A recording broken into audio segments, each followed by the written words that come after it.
The UFC is back this Saturday night from the UFC Apex. I mean, they can't get out of that damn thing. But in the main event, Kai Kara-France takes on Amir Albazi. It's a flyweight main event, the first one since December of 2020. We had a pay-per-view main event with Deiveson Figueiredo and Brandon Moreno, but finally back in the main event with flyweights, Kai Kara-France and Amir Albazi this Saturday night. It is going to be a 13-fight card. And folks, if you haven't yet, though, make sure to hit that subscribe button down below for some more UFC here on the channel. So our first fight's in the light heavyweight division. We have got the former PFL champion Felipe Lins will be taking on Maxim Grishin. Should be a good fight here. Felipe Lins is a guy who, came into the UFC after winning the PFL season in 2018. He comes in, loses back-to-back fights against Andre Arlovski and Tanner Boser. Then he's booked for seriously 7 fights. He doesn't fight a single one of them. Then he gets a fight against Marcin Prachnio. He beats Marcin Prachnio by unanimous decision. Then runs into Ovince St. Preux after he's booked against Maxim Grishin in 2022. Fight never happened. He gets the Ovince St. Preux fight in 2023. He beats OSP. That was on the Aaron Blanchfield and Jessica Andrade card that was held earlier this year. Of course, he beats OSP, knocks OSP out in the first round, and now here he is against Maxim Grishin. It's always the thing though with Felipe Lins fights. Who knows if this fight will actually happen? Because Lins is always withdraws at the last second. Given some of them have not been his fault, but still that happens a lot to Felipe Lins. I would not be surprised if we get to Thursday or Friday and this fight's off the card. He'll be taking on Maxim Grishin, a guy who has not fought since February of 2022. It has been over a year for him. He took on Will Knight in his last fight, and he beat Will Knight by unanimous decision. It's a good fight for Lins. Knight doesn't really do much going into that one. Again, Knight's a guy who's now outside the UFC, lost his last fight by majority decision for the CES Heavyweight Championship just a couple weeks ago. But yeah, it was the start of Knight's big losing streak that pushed him out the promotion. It was the fight that Knight weighed at 12 pounds over in. Again, it was a fight at 205 pounds. He weighed in at 218, which is absolutely ridiculous. But that was Grishin's last fight in the promotion. He's 2-2 in the UFC. Came in, lost a fight on short notice to Marcin Tybura. That fight was at 265 pounds. Beats Antagulov in his next fight, knocks him out. Drops one to Dustin Jacoby in a fight that I thought Grishin won. And then he got Will Knight, and he beat Will Knight. I think Grishin's able to win this fight. I think he's able to keep it on the feet. I think his striking is better than Felipe Lins. I'm still not sold Lins at all. Yes, Lins just did go beat OSP, but other than that win, even the Prachnio fight, it's a close fight that maybe you can make the case Prachnio wins. I think Lins definitely takes it though because of the wrestling that he does do in that fight. But other than that, I think Grishin's able to keep the fight standing, and I think Maxim Grishin is the better striker. So if Maxim Grishin's able to implement that game, I think he's able to go out there and win. Again, the guy's very experienced. The record's 32-9-2. I think he goes out and beats Felipe Lins. Give me the -145 favorite and Maxim Grishin to win. I like him to beat Felipe Lins by unanimous decision. Next up, we've got Blackshear taking on Lacerda, and this one, both guys looking for their first UFC victory. For Lacerda, dropping his last fight in a fight that he's a huge underdog in it to Cody Stamann. He holds his own in that fight. He does get outstriked by Stamann, and he does lose, 2 out of the 3 rounds in that fight, but it's not a horrible performance for Lacerda. He remains competitive in that fight. He does take the 3rd round. The first 2 he does lose, but again, not a horrible fight at all for Lacerda. This is a guy who was 2-0 in LFA. He's 12-2 overall. Won his last LFA fight by rear naked choke in the 2nd round. He's really good on the ground. That's where Lacerda, is going to want to try to take the fight throughout the entirety of it. But he's going to be taking on Blackshear here. For Blackshear, 0-1-1 in the UFC. His first fight, it's a majority draw to Youssef Zalal. Zalal's the guy's not in the UFC either anymore, and it's because Blackshear wins the first 2 rounds. The 3rd round, though, he gets 10-8'd in. I mean, Zalal really took over in that 3rd round, but the first 2 rounds are Blackshear's rounds, I do think, because Zalal doesn't really do much in the first, and the second, that's all Blackshear. Then after that, he turns it into a fight against Farid Basharat. He loses to Basharat by unanimous decision. It's a fight that, again, Basharat just kind of controls. You give 1 round to Blackshear, but other than that, it is a fight that Basharat wins. It's going to be interesting seeing how Blackshear treats this fight. He's an underdog going into this one. He's +115. He really needs a win, I think. I mean, if he doesn't get this win, you're going to see him probably have to go back to the regional scenes for a little bit. But it's a fight that he really needs to win. And it's going to be a fight that's going to be interesting to see how he approaches it, considering Lacerda is a guy who's really good on the ground too. So where does Blackshear look to win this fight? Because that's normally how Blackshear is going to win fights. He's going to try to take his opponents down. He's going to try to grind him out in the ground. He's going to try to look for a submission. Well, if he can't do that against Lacerda, it's kind of similar to a fight that he had against Danny Sabatella, where Sabatella was the better wrestler than Blackshear, and then Blackshear really had nothing to do. Because sure, is Blackshear going to be able to outstrike Lacerda? I don't think so, as we've seen in Lacerda's last fight against Cody Stamann, where he wasn't really able to hold Stamann down. He was still able to remain really competitive on the feet, and he was able to outstrike, or not outstrike, but, stay in there with Cody Stamann on the feet. okay, well, I think Lacerda will be able to outstrike Blackshear, and if Blackshear can't wrestle with them or grapple with them, what is Blackshear going to do?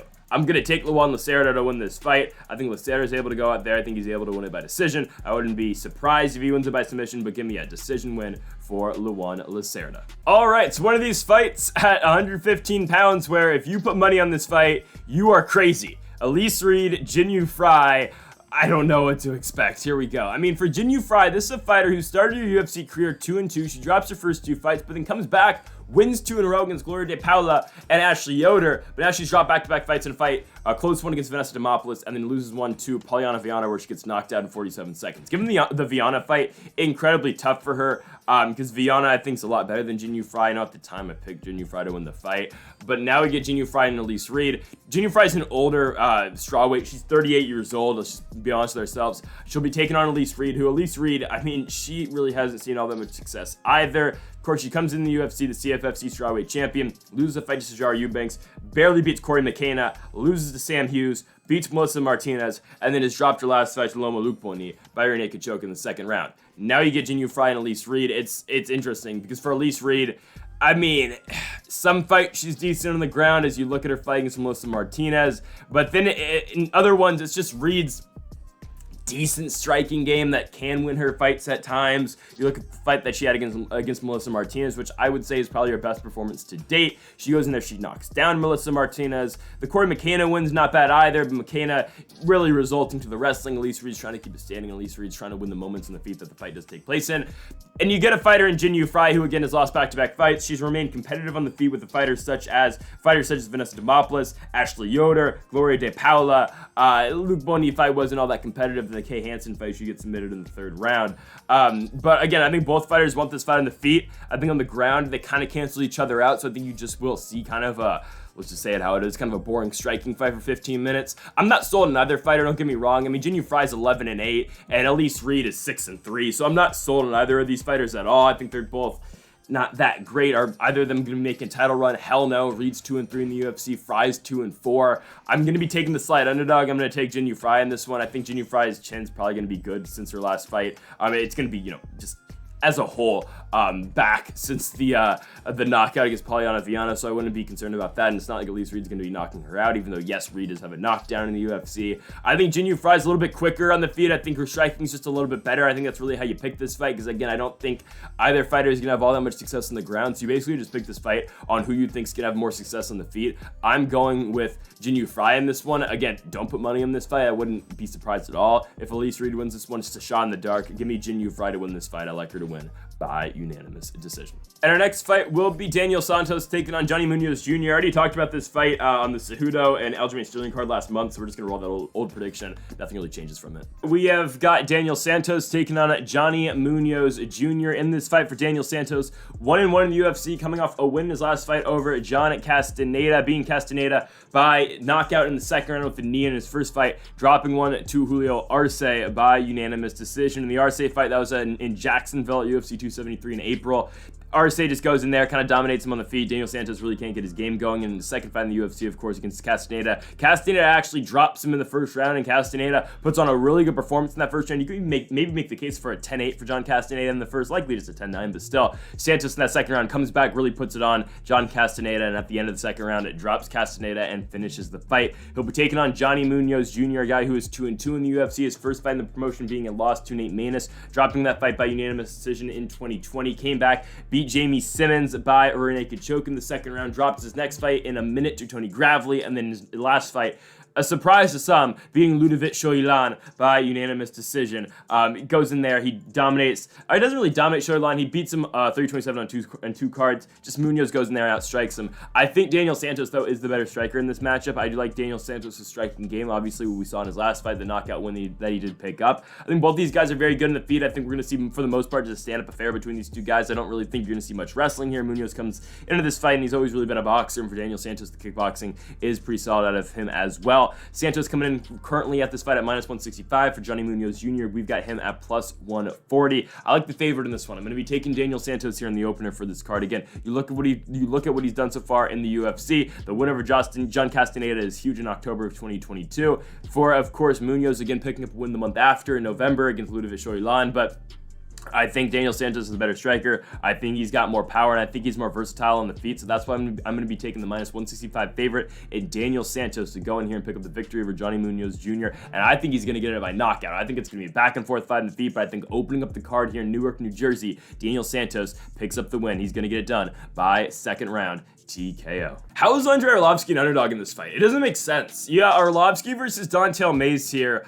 Andrei Arlovski, the former world champion, is coming in this fight at plus 100. Yes, he did lose his last fight to Marcos Rodrigo de Lima, but de Lima's a guy who's going to run into Derek Lewis in his next fight. And de Lima's the only guy so far to beat Waldo Cortez Acosta. I know that's not like, an incredible, development, but still, it's a fact, and de Lima will now get the Black Beast in Utah on July 29th, and we'll see how that fight does go. Before Arlovski, again, he's going to get Don'Tale Mayes in this fight, but he was on a big 4-fight winning streak. In the way we talk about Andrei Arlovski a lot on the channel, because it's kind of the same process the UFC keeps repeating. He always beats these lower level heavyweights, and then once he kind of rises up the ranks and gets a guy who's not in that low level rotation, I'm talking Chase Sherman, I'm talking Jared Vanderaa, I'm talking kind of Jake Collier, Felipe Lins at one point, Carlos Felipe, honestly, once he beats, once he moves on from that rank of low-level guys, Roque Martinez was in that ranks with Josh Parisian, Parker Porter, those guys. Once he beats those guys, then he bumps up, and then he gets a guy who's kind of decent, like de Lima, and he loses. Or like when he beat Felipe Lins and Tanner Boser, they gave him Tom Aspinall, he lost. They gave him Tersina Rosenstrike, he lost. They gave him Augusto Sakai, he lost, right? That's what kind of happens with Arlovski.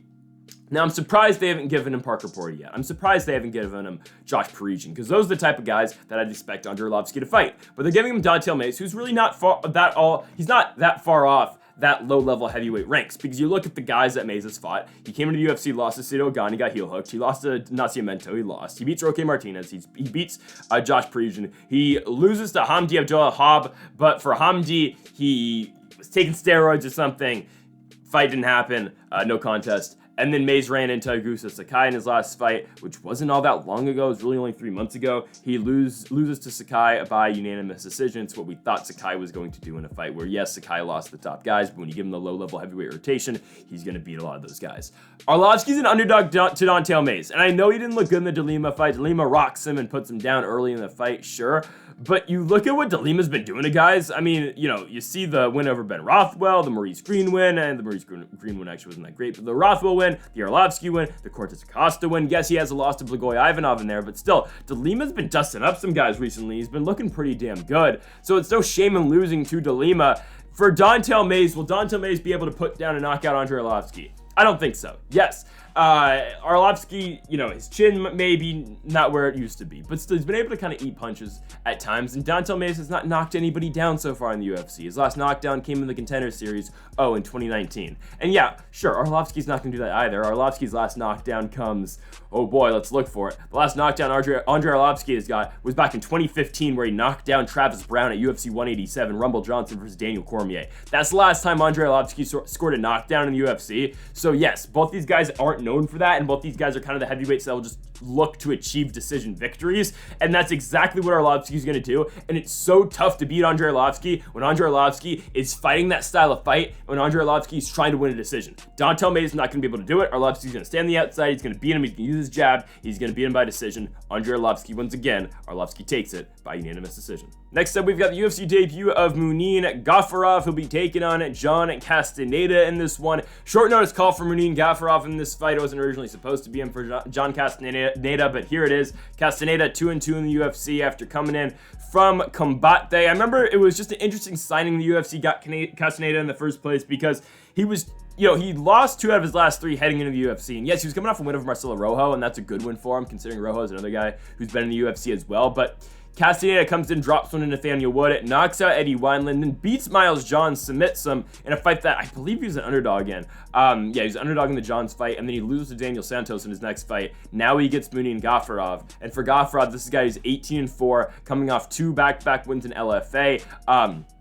Did drop a fight though in the Contender Series, and this is a fight that, is a little bit interesting when you look at picking this fight for Gafurov, especially Gafurov on short notice. He did lose a fight to Chad Anheliger, on the Contender Series. And for Angeliger, again, he's 1-1 in the promotion. He beat Jesse Strader. Jesse Strader is not very good at all. And then you beat Altang Ali in his lost to Altang Ali by unanimous decision. So that's Angeliger's run so far in the promotion. And yes, that's who Gafurov has, that's who he lost to in his first shot at getting the promotion. He was a minus 450 favorite on that fight. He's supposed to win that fight. He lost it by split decision. He also has a fight against John Lineker. Lost to Lineker back in 2019 in one championship. Of course, Lineker now is doing his thing over there. He did lose his last fight in one championship for the featherweight title, but still, Lineker's been solid over there in one championship. And for Gafurov, again, this is a guy who's been around one championship a while. He had 6 fights over there. He went 3-3, 2-0 on LFA, 1-0 in ACB. But for Gafurov, again, this is a guy who can mix it up on the feet and on the ground. He's good submissions for him. And most of it, his knockout in his last fight, LFA 144, spinning back kick finish over Diego Silva. Gafurov's got all the skills and the tools, but now we see him on short notice in this fight against John Castaneda. Still at 135 pounds, and Gafurov's last fight did come in 2022. He is the bantamweight champion currently in LFA. Obviously, he'll vacate that heading into the UFC. And again, for Castaneda, 2-2 in the promotion. I think it's an incredibly close fight because Castaneda is another one of these guys who is solid on the feet and solid on the ground. Both these guys can do it on the feet and on the ground, which should make for a really fun fight. Don't get me wrong. I think this is going to be a fun one. It's just a matter of how good is Gafurov coming into this one on short notice. I'm going to ever so slightly take him to win. I think Gafurov is able to win this fight, but I wouldn't be surprised if Castaneda got it as well. I think it's a really fun one on the prelims. Again, short notice call. I think for Gafurov, if he's able to win this fight, he's probably going to get it by a finish. For Castaneda, I'll probably win it by decision. I'm going to take Gafurov to win it by second round TKO. But again, Castaneda has surprised me before. He could do it again. I'm going to take there are no odds so far in this fight, but I'm going to take Gafurov. I trust him to win this fight. I think we're going to see a better performance out of him since his last run in the Apex against Angeliger. I think he's able to go in there and win. I'm going to take Gafurov to beat John Castaneda. I think he's able to mix it up and win this fight by second round TKO. So now we've got a welterweight clash between Abubakar Nurmagomedov and Elizeu Zaleski dos Santos. Should be an interesting one because I think we all know how either guy should win this fight. I mean, for Abubakar Nurmagomedov, he's going to have to take down Zaleski dos Santos to win this fight because I don't think he's able to win this fight in the feet. I mean, that's not really what Abubakar Nurmagomedov does. Most of his fights are contested on the ground, or where he sees the most success is in terms of the wrestling. And his striking game is getting better. He did go out there and outstrike Jared Gooden. He was having some success in the feet against, Gadzhi Omargadzhiev, but Omargadzhiev was holding his own in the feet and potentially beating Abubakar Nurmagomedov on the feet in their fight at UFC 280 in October 2022.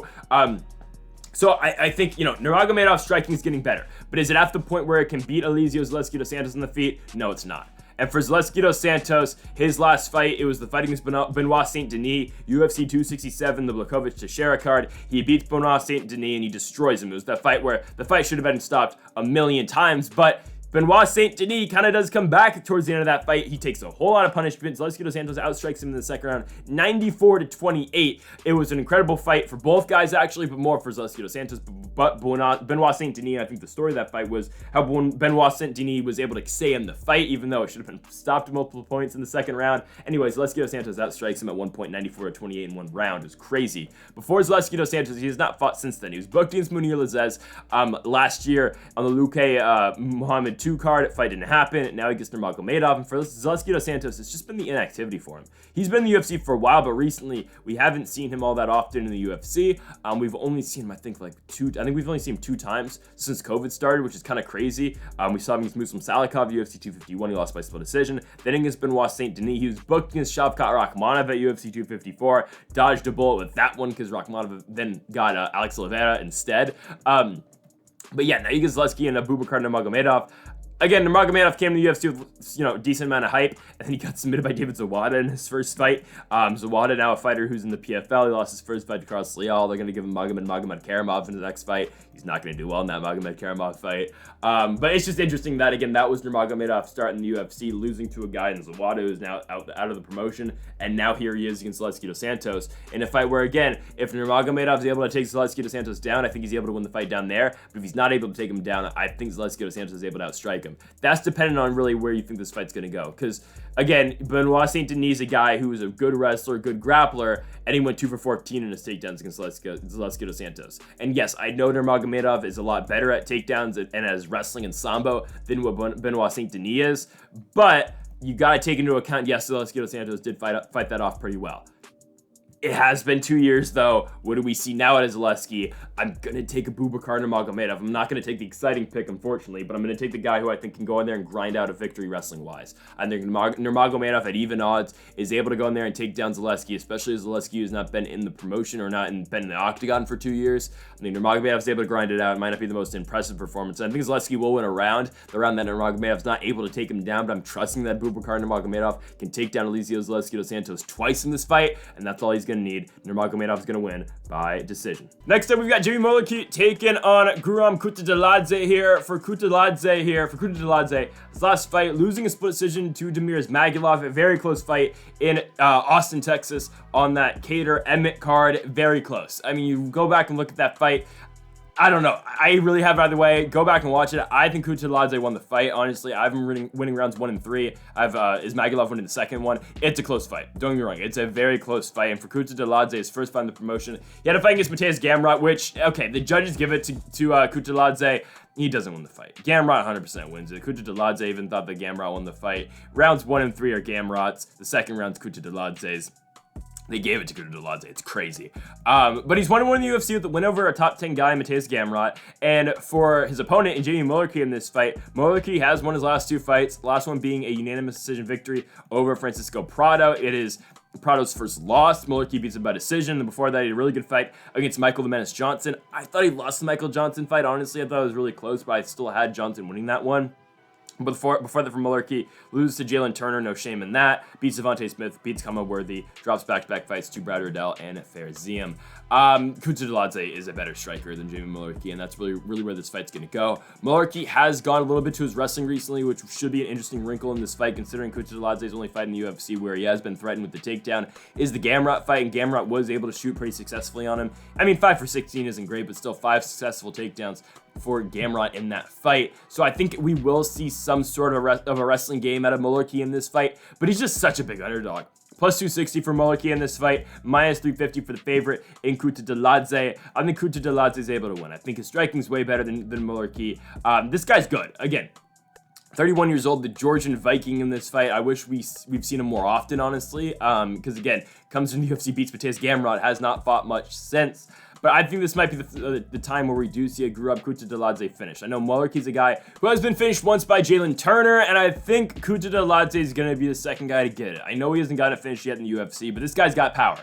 He has got power. I think Kutateladze is going to wipe out Mullarkey in this fight. Remember when Michael Johnson dropped Jamie Mullarkey but wasn't able to finish?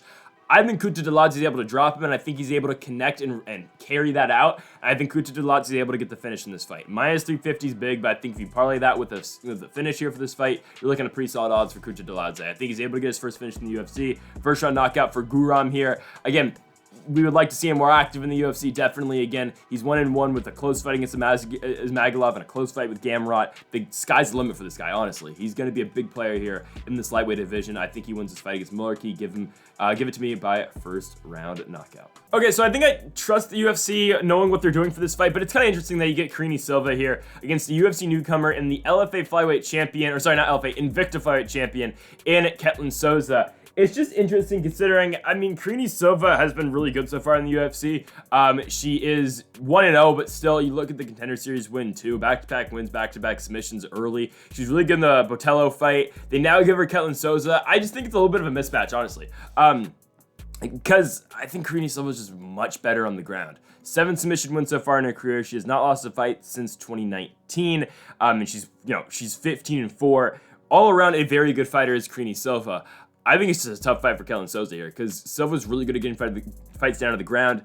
You look at her win against Botello. It is a little bit competitive on the feet, but eventually Silva finds that takedown, and it doesn't take her much time on the ground to get the submission. It's a first-round submission victory for her. She finds the Darce in her Contender Series victory, too. I mean, she's losing on the feet, and yes, Silva is not going to be the best striker. But again, in the first round, she does get taken down too, but in the second round, she gets taken down, finds the guillotine from the bottom, and gets the submission. Silva's that good on the ground. She's one of those fighters, again, specializes in BJJ. She's a really good ground fighter. For Ketlin Souza, only one submission win in her career. She is another Brazilian fighter, but is known for her striking game. That is where she is going to try to win fights. So that's where the clash of styles does intermix in this fight. You got Silva, who's the grappler, and you got Souza, who is going to be the striker. And again, Souza's not a horrible grappler as well. It's just that Silva's grappling game is going to be levels ahead of what I think Helen Souza's grappling game is going to be. You got Silva at -225 in this fight. You got Souza at +175. I think it's just going to be a wipeout here. I think Silva, I think the grappling is going to take precedent over everything else in this fight. Yes, Souza and Silva, if they struck for 15 minutes, I'd take Souza to win the fight. But I don't think that's how this fight plays out. I think Silva's able to get this fight down. I think she's able to out-grapple Souza in this one. I think she's gonna take it back or find a dart choke or something similar to what she did to Botello. I don't think it's gonna take her all that long once the fight is hit the ground. So give me Silva in this fight. I think she remains undefeated in the UFC, goes to 16-4, becomes 2-0 in the promotion. Again, I just think it's kind of a wipeout in this fight. I don't think it's all that close. Give me Silva to make it look easy. First round submission victory for Silva. Okay, so, oh man, Tim Elliott's fighting. I shouldn't laugh. It's messed up. Actually. I shouldn't laugh. The Tim Elliott story, if you saw it on Twitter, go look at it for yourself. I'll talk about it ever so slightly. So basically, one random night on Twitter, Tim Elliott posts a picture of his wife, Gina Mazzani. I think it's Tim Elliott's daughter or his son. I think it was his son or daughter. And Kevin Kroom in a picture. Not Kevin Kroom. So, yeah, no, it's Kevin Kroom. I was going to say Jesse Strader. It's Kevin Kroom. Okay, all in a picture. This is wedding night, okay? And the tweet, honestly, I'll just pull it up right now. It's one of the crazier things I've ever seen, honestly. Just considering it was so out of nowhere. And, Tim Elliott's still an active UFC fighter. And because, again, Gina Mazzani is a UFC fighter as well, or used to be a UFC fighter, it came absolutely out of nowhere. And hold on, I gotta pull it up. It's an old tweet that's now deleted, and I know we're gonna talk about the fight in a second, but I think this is just important talking about the backstory of this fight for Tim Elliott against, again, Victor Altamirano, who we'll talk about Altamirano, trust me, in a few moments. But the Tim Elliott tweet goes as follows. You wanna see something gross? This is my wife reading vows to my daughter on our wedding night, both wedding and wife, in parentheses. On our wedding night. The guy holding the microphone was my friend/teammate. My wife cheated on me with this guy the same night, and they had a relationship our entire marriage. What the fuck? I mean, what? I mean, okay, first off, incredibly fucked up that happened. Let's just say it how it is. But, I mean, that night? Bro. Okay, so Kevin Kroom, I mean... Gina Mazzani, I don't know what to say. That's incredibly messed up. Tim Elliott will now fight Victor Altamirano. And Victor Altamirano is a fighter who is 2-1 in the UFC. He lost his first fight to Carlos Hernandez, and a fight that I actually thought he won, and then he beats Daniel Lacerda. He beats Vinicius Salvador. So I think he should be 3-0 in the UFC. The win over Lacerda is a huge knockout victory. He'll be getting Tim Elliott, a guy who is a former title challenger, former winner of the Ultimate Fighter, 7-10 in the promotion, but a UFC veteran. He did win his last fight against Tagir Ulanbekov. Good for him, I guess. He did not have to fight Amir Albazi. Did not have to fight Alan Nascimento as well, and we have not seen Elliott since 2022, where he did fight Ulanbekov. He fought twice in 2021, a victory over Jordan Espinosa and a loss over to Mateus Nicolau. It should be an interesting fight. I think it's a tough fight for Elliott, I'll be honest with you, because Altamirano is pretty good everywhere. Altamirano's got a good stand-up game. He's got a solid striking game, or solid grappling game as well. I mean, I want to pick Tim Elliott just because, I feel bad for the guy, I really do. But Elliott's still not horrible. He's still a top 15 guy in the weight class. He can mix it up with his wrestling and his striking, so I think it's kind of a... And, Tim Elliott's kind of an interesting fighter. He's kind of an odd fighter just because the way, he does, his stance and everything, and the way he does approach fights. They're just in the fight itself. But I think it's going to be an interesting fight. I think it'll be an interesting fight because, again, Elliott's striking is decent. Altamirano's striking is pretty good as well. Both those guys have sneaky power. Elliott was able to knock down Ulanbekov in his last fight and, is able to mix it up with wrestling as well. Same with Altamirano. I think Altamirano is just a younger fighter here, but I will take the veteran. I think Tim Elliott is able to come in there. I think he is able to use his veteran experience and he's able to win. Again, I think he'll be able to mix it up. And I think Elliott's able to take the fight by decision, and hopefully, again, he can... get everything sorted out. Maybe they can book him in Kevin Kroom next fight. I'd like to see that. Actually, Kevin Kroom fights BKFC now. Honestly, I wouldn't be surprised if Tim Elliott, got rid of his contract in the UFC and went to BKFC. That'd be pretty funny. I don't know. But yeah, anyways, Tim Elliott wins by decision. All right, guys, I think we've all come to the conclusion the UFC does not like Jared Gordon, right? I mean, they just don't like this guy. Because the Paddy Pimblett fight. He ruined the hype of Paddy Pimblett. I have never seen a hype train die more off of a win. Paddy Pimblett, you know, all the hype in the world. He has the Jared Gordon fight. He technically beats Jared Gordon. Did he really, though? Hell no. Jared Gordon won that fight. It was a horrible scorecard. It's absolutely ridiculous. Jared Gordon wins the last 2 rounds. He probably wins the first round. I had 30-27 Jared Gordon. And they gave the fight to Paddy the Baddy by a unanimous decision. Crazy. So the UFC hates this guy. So they booked him against Bobby Green because of stylistic matchup. It's a fight that is tough for Jared Gordon. Bobby Green's a tough fight, I think, for Gordon. And Green knocks him out in the first round. Give it a headbutt. But then Bobby Green then falls the headbutt on the ground with a huge hammer fist, knocks out Jared Gordon, and, you know, the fight gets stopped. It gets overturned during no contest. Bobby Green thought he won. Bobby Green was mad that he didn't get his win money, which, okay, like, I like Bobby Green, but they shouldn't have given him his... Why? He doesn't deserve his win money off that fight. He's going to get Tony Ferguson in his next fight, so he's going to get a good payday in his next fight. I'll be honest with you. I think he beats Tony Ferguson in Utah, but for Gordon, again, that fight was less than 2 months ago. It was basically a month ago. And now he's turning it around against Jim Miller. He just got knocked out. You know, win or lose, that doesn't matter. Like, the win or the loss, that does not matter in the fight. At the end of the day, Jared Gordon still got knocked out. And he's still fighting a month later, which is not good.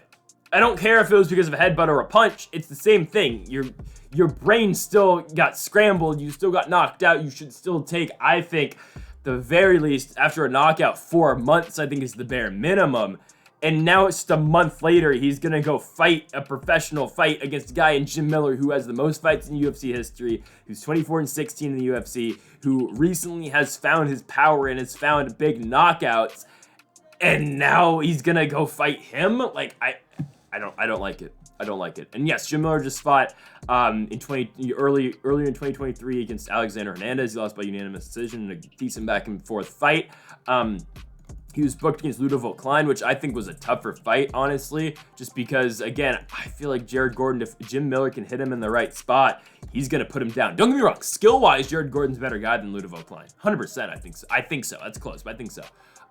Even though Ludovic Klein isn't horrible. He had a draw against Jai Herbert. He'd be Mason Jones.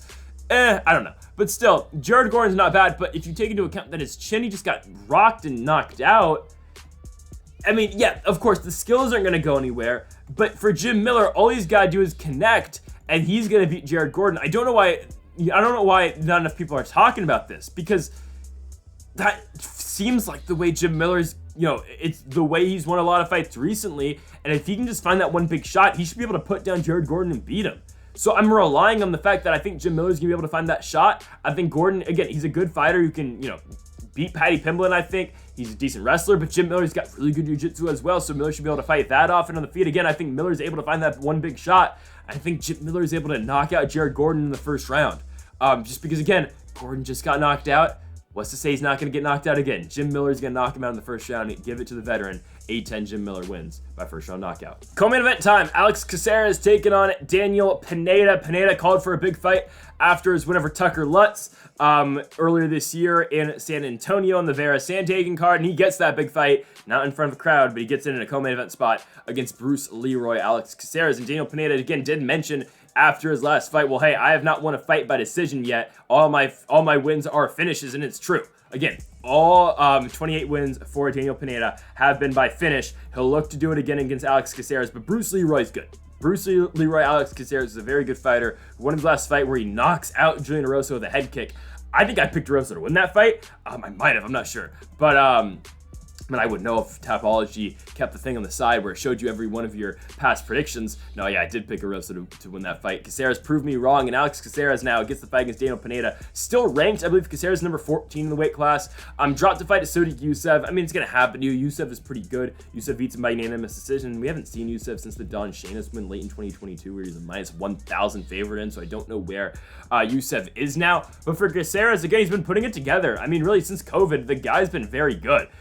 He's won, I believe, 6 out of his last 7, which is really incredible for a guy in Caceres who, for a long time, was a guy who had a 500 record, who was just back and forth, wins and losses. Well, look at him now. He's 20-13. He's been in the UFC since 2010. you know, he's a veteran in the sport, but he's only 34 years old because he's been fighting for so damn long. We now get him and Pineda. For Pineda, you know, I think if Caceres can get this fight in the later rounds, and I think if Caceres can wear out Daniel Pineda, he should be able to win the fight. He's got to get out of the first couple of rounds of Pineda, and he's got to just, you know, he's got to remain competitive early and just make sure he doesn't get knocked out by Daniel Pineda early, because Pineda will swing and Pineda will look for the finish early. But if Caceres can, you know, weather the storm, and Caceres can use his reach to his advantage, I think he should be able to win the fight. Caceres will have a slight reach advantage, you know, 3.5 inch reach advantage is, you know, pretty telling in a fight like this.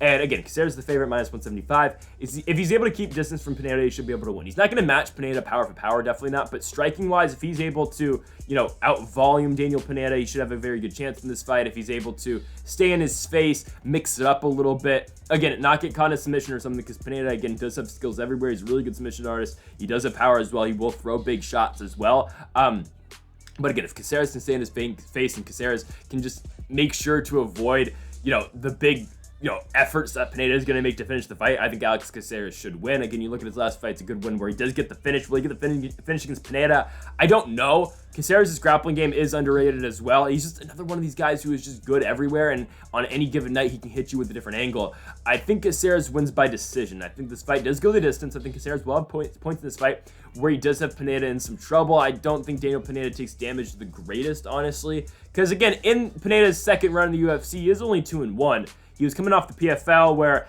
he couldn't pass a drug test at the end of his run over there, but he did beat Herbert Burns in his first fight back in the UFC, lost to Cub Swanson, and then beat Tucker Lutz.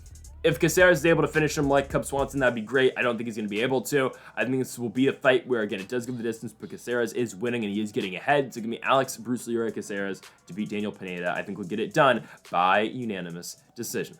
Main event time. In the flyweight division, we have got Kai Kara France taking on Amir Albazi.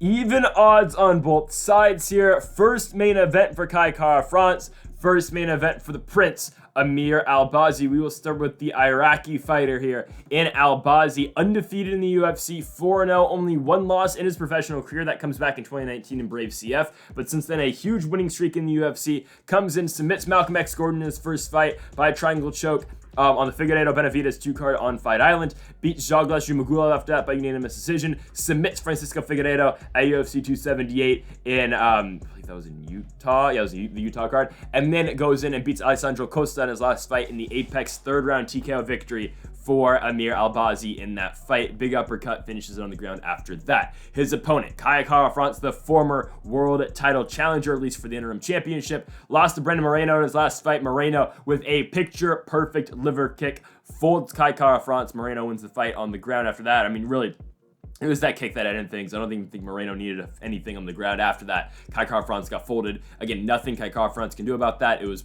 picture perfect for Moreno. An absolutely incredible body kick. Before that, for Kai Kara France, he is an underdog in Columbus, Ohio, a huge underdog against Askar Askarov. Winner gets the next title shot, or at least a shot at the interim championship. Kai Kara France beats Askar Askarov by unanimous decision. I thought that a lot of people thought Askarov was going to win, but Kai Kara France was able to keep the fight on the feet after the first round and then outstrike Askar Askarov in the second and third rounds and win the fight by unanimous decision. An absolutely huge result for Kai Kara France, by far his biggest result to date. And before that, for Kai Kara France, a huge win. Actually, this might be his biggest win. The knockout finish over Cody Garbrandt, finishing Garbrandt in the first round. I know it is the string of bad Cody Garbrandt fights, but it's another knockout loss for Garbrandt as Kai Kara France knocks him down twice in the first round, eventually finishes him in the first round as well. He beats Rodrigo Bontorin before that as well. It's a fight where he knocks out Bontorin in the first round, drops the fight before that to Brandon Royval, beats Tyson Nam before that by unanimous decision. It is a flyweight division, which is very interesting when you look at the top contenders in the weight class and who can potentially challenge for a championship next after the winner of Brandon Moreno and Alexandre Pantoja, and we'll talk about that in a moment. But it's an incredible fight between Albazi and Kai Kara France. For Amir Albazi, it's going to have to definitely be the wrestling and the grappling that's going to have to win him the fight. And for Kai Kara France, he is going to have to basically do the same thing that he did to Askar Askarov, keep the fight on the feet and outstrike his opponent. I think there will be moments in this fight where Albazi does have the wrestling to working, and he will have Kai Kara France on his back. But it's just a matter of if Kai Kara France can get back up, and if Kai Kara France, you know, assuming he can get to the end of the round. In the next round, if he can get back up to his feet or stay on his feet in the next round. That's how this fight is dependent. That's what this fight is dependent on. It's an incredible fight because Kai Kara-France has got a lot of power for 125 pounds. He's got really good striking as well, but Albazi's a really good grappler as a whole as well. When you look at the weight class, okay, number 1, Deiveson Figueiredo. He's going up to 135 pounds. Alexandre Pantoja is getting the next shot. Number 3 is Kai Kara-France. He's in this fight, but do you really book him in a rematch against Brandon Moreno? I don't know. Brandon Royval, okay, another great fighter who should be next in line for a championship fight, but can you really book him against Brandon Moreno? He already lost to him. I don't know. I think Royval is more manageable for a next title shot, considering his fight against Moreno ended with his shoulder injury. He popped his shoulder out, and his last win's a really good victory over a guy in Mateus Nicolau. Okay, who's the next up in the rankings? Number 5, Nicolau just lost to Royval. Alex Perez has not fought in a damn while. He does not fight all that often. Number 7 is Amir Albazi, and this is why this fight is so important for Albazi. If he wins this fight, Amir Albazi, he could definitely be next for the title shot. He should definitely be next for the title shot. I think this is huge in this fight for Albazi, considering he's one of the only guys who has not fought Moreno. Now, if Pantoja wins, it does mix things up a little bit more because Kai Kara-France has not fought Pantoja since The Ultimate Fighter in 2016, and it would definitely push Kai Kara-France, I think, ahead of Brandon Royval for a championship fight because Royval just lost to Pantoja just a couple years ago, and for Albazi, again, he hasn't fought any of these guys. So I think it does mix things up if Pantoja wins the fight against Moreno, but if Moreno wins, again, you're looking at either Albazi, the winner of Albazi and Kai Kara-France, or Brandon Royval. But I think if Kai Kara-France wins this fight, I think the title shot goes to Royval, considering he beat Kai Kara-France and his loss to Brandon Moreno. Again, you know, he popped out his shoulder, and you don't know how that fight would have gone if he didn't do that. So this is why this fight's huge for the weight class. I'm taking, though, the higher ranked fighter. I'm taking Kai Kara-France. I think Kai Kara-France implements the same game plan he did against a guy in Askar Askarov. I think he's able to keep the fight on the feet. I think in the first round, yes, he might get taken down by Albazi and he might drop the first round. But after that, Kai Kara-France is going to settle into his zone, and it's going to be all war from there. Kai Kara-France is going to sit down on his punches, and it's going to be an incredible back and forth fight on the feet. But I think, again, Kai Kara-France will have the advantage up there, and Kai Kara-France is able to outstrike Amir Albazi to victory. Give me Kai Kara-France to win his first main event by TKO. Kai Kara-France gets it done by a 3rd round TKO over the unbeaten in the UFC fighter, of course, in Amir Albazi. So Kai Kara-France with the victory. And folks, thank you for watching our UFC Fight Night predictions here on the channel. If you haven't yet, though, make sure that subscribe button down below for more. Leave a like if you are enjoying the channel. And if you did enjoy this video as well, be sure to join us next week for more UFC on the channel. We will have on pay-per-view UFC 289 Nunes versus Aldana from Vancouver, British Columbia, and also PFL is back next week as well. So 2 MMA videos coming for the channel next week as well. So folks, thank you for watching. Make sure that subscribe button down below for more. And Mamba forever.